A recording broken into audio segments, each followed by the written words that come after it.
არაფერი არ მომეწონა. როგორც იქნა მოახლოვდა ფრენის დრო. ფრენა გადაჯდომით მაქვს. ჯერ მივფრინავ აზერბაიჯანში. მოკლედ პეკინამდე სანამ მივალ 9-თავიანი დევის მოკლა მიწევს, მაგრამ ახლა დანებება ნამდვილად არ გამოვა. მოდი გადმოვხედოთ ჩვენს ქალაქსაც. აი ასეთი ლამაზი და მწვანეა ჩვენი დედაქალაქის ზემოდან. ფრენა აზერბაიჯანის ავიახაზებით მაქვს. აუფრინდით თუ არა, მალევე მოვიდა კვება. აი ასეთი სენდვიჩი მოგვიტანეს, სხვათა შორის ცუდი არ იყო. ან მშიოდა ძალიან, რადგან ლაუნჯში საერთოდ ვერაფერი ვერ ვჭამე. ფრენა 1 საათსა და 10 წუთს გაგრძელდა. მალევე ჩავედით ბაქოში. გადაგვიყვანეს მეორე ტერმინალში, სადაც 6 საათი უნდა ვიყურყუდო.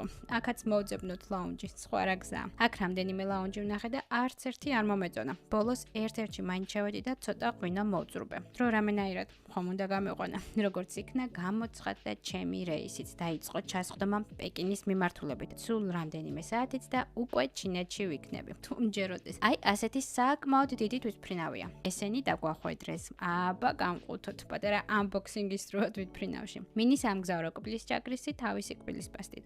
ეს რა არის? წინდები, რა საყვარელია, რომ არ შევწივდეს. აბა აქ რა გვაქვს?